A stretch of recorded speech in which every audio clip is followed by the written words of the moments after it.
আর এই রাখাল রাহা এদের ব্যাপারে যদি রাষ্ট্রীয়ভাবে ব্যবস্থা নেওয়া না হয় তাহলে কি করতে হবে সেটা আমাদের নবীর জীবনের মধ্যে দেওয়া আছে।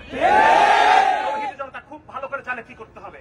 সুতরাং দেশের পরিস্থিতি অস্থিতিশীল করার যে বারবার আমাদেরকে যে হুমকি দেওয়া হচ্ছে, দেশের পরিস্থিতি অস্থিতিশীল করবেন না, দেশের পরিস্থিতি স্থির রাখার দায়িত্ব কি শুধু আমাদের? শুধু তৌহিদি জনতার? আপনারা রাষ্ট্রে বসেছেন, ক্ষমতায় বসেছেন, আপনাদের কোনো দায়িত্ব নাই? এখনো পর্যন্ত রাখাল রাহা তার সব পদে বহাল আছে। আল্লাহকে চ দিয়ে গালি দেওয়ার পরও এই আলেপুদ্দিনের অবশ্যই প্রকাশ্যে ফাঁসি দিতে হবে। আমরা প্রকাশ্যে ফাঁসি চাই। মুসলমানের অন্তরের যে ক্রোধ, আমাদের অন্তরের যে জ্বালা, এই জ্বালাকে আপনাদের অবশ্যই নিবারণ করতে হবে। সুতরাং এই আলেপুদ্দিনের প্রকাশ্যে ফাঁসি আমরা দাবি করতেছি আজকের এই মঞ্চ থেকে।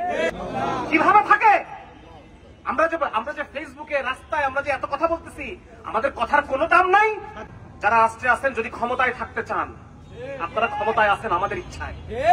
যদি ক্ষমতায় থাকতে চান, আমাদের আবেগকে সম্মান করে অবিলম্বে ব্লাসফেমি আইন প্রবর্তন করতে হবে। যারা শাতেম, যারা ইসলাম বিদ্বেষী, যারা আল্লাহদ্রোহী, এদের কটূক্তিকে আইনের আওতায় নিয়ে আসতে হবে।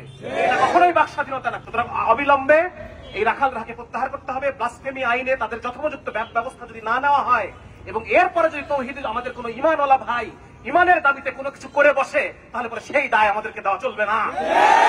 সেই দায় প্রশাসনের। কেন প্রশাসন এখন পর্যন্ত ব্যবস্থা নেয় নাই? আমাদেরকে একের পর এক উস্কানি দেওয়া হবে আর আমরা চুপ করে থাকবো, এটা আপনারা আমাদের কাছ থেকে আশা করতে পারেন না। এবং দ্বিতীয় যে বিষয়টা, আলেপুদ্দিন আমাদের মুমিনা বোনকে রমজান মাসে ফেসে ধর্ষণ, এক তো ধর্ষণ একটা অপরাধ, ইমানের কারণে গ্রেপ্তার একটা অপরাধ, গুম একটা অপরাধ, তারপর ধর্ষণের একটা অপরাধ, তারপরে রমজান মাসে কোন মুসলমানই কাজ করতে পারে? কোন মুসলমানই কাজ করতে পারে? বাংলা ভূখণ্ডে মুসলিম বঙ্গ 90% জনগণ আল্লাহকে ভালোবাসে, রাসূলকে ভালোবাসে। আপনারা যদি আমাদের ইমানকে, অনুভূতিকে, আবেগকে সম্মান করতে না পারেন, গদি ছেড়ে দেন। ইমানকে, আবেগকে সম্মান যদি করতে না পারেন, ওই গদিতে বসার কোন অধিকার আপনাদের নাই। যেই হিন্দুত্ববাদী সংগঠন ইসকন তার একজন মুসলমানকে শহীদ করে ফেললো, এরপর আমরা তৌহিদি জনতা ধৈর্যের পরিচয় দিয়েছি।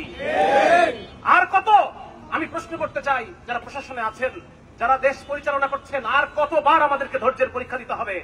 শেষ পর্যন্ত আমাদের রাসূলের শানে চ দিয়ে গালি দেওয়া হয়েছে, আমাদের আল্লাহ রাব্বুল আলামিনের শানে চ শব্দ ব্যবহার করা হয়েছে। আর কতবার ধৈর্যের পরিচয় আমরা দিব? সুতরাং সবকিছুর একটা শেষ আছে। আপনাদেরকে আমি বলতে চাই যে এই খুনি হাসিনা পলায়নের পিছনে তৌহিদি জনতার অবদান। তৌহিদি জনতা শাহাদাতের তামান্নায় রাস্তায় নেমে এসেছে। আমরা বারবার হাসপাতালে গিয়ে আহতদের সাথে আমরা সাক্ষাৎকার নিয়েছি। তারা বলেছে ইমানি চেতনা আমাদেরকে একের পর এক আমাদের সহযোদ্ধারা রাস্তায় টপ টপ করে গুলি খেয়ে পড়ে গেছে, তারপরও আমরা রাস্তায় হাজির থেকেছি ইমানের কারণে, আর অন্য কোনো কারণে না। সুতরাং তৌহিদি জনতার অবদানকে অস্বীকার করবেন না। আমরা যেই রাষ্ট্র চাই, সেই রাষ্ট্র আমাদেরকে দিতে হবে। এই জমিন মুসলমানদের জমিন, এটা মুসলমানের ইচ্ছা অনুসারে চলবে। আপনারা বারবার বলেন বড় বড় পাটচক্র মারান আর বড় বড় কথা বলেন, পিপলস উইল। কেন? এই অঞ্চলের পিপল কারা? বলেন না, এই অঞ্চলের পিপল কারা? তৌহিদি জনতা। সেই তৌহিদি জনতার ইমোশনকে, আবেগকে, ভালোবাসাকে বারবার আঘাত করা হচ্ছে, বারবার আমাদের ধৈর্যের পরিচয় দেওয়া হচ্ছে। আমরা খুব বেশি দিন এই ধৈর্যের পরীক্ষা দিতে রাজি না। কারণ আপনারা এখন আমাদের কলিজায় আঘাত করেছেন। সারা পৃথিবীর সমস্ত মুসলমান শেষ হয়ে যাক, কিন্তু রাসূলুল্লাহ সাল্লাল্লাহু আলাইহি ওয়াসাল্লামের ইজ্জতকে সবার উপরে রাখা, রাসূলের শানকে বজায় রাখা, এটা মুসলমানের ইমানের দাবি। আপনারা বোধহয় ভুল করতেছেন। আপনারা বুঝতেছেন না আমাদেরকে যে আমরা নিজের বাপ এবং নিজের মা, নিজের সন্তান, নিজের স্ত্রী, সন্তান, পরিবার সব শেষ হয়ে যাক, তার চেয়েও বেশি মহব্বত আমরা আল্লাহ রাসূলকে করি, তার চেয়েও বেশি মহব্বত আমরা আল্লাহ রাব্বুল আলামিনকে করি। তোমাদের সাহস কিভাবে হয় আমার আল্লাহকে নিয়ে কটূক্তি করার? তোমাদের সাহস কিভাবে হয় আমাদের আল্লাহ এবং রাসূলকে গালি দেওয়ার?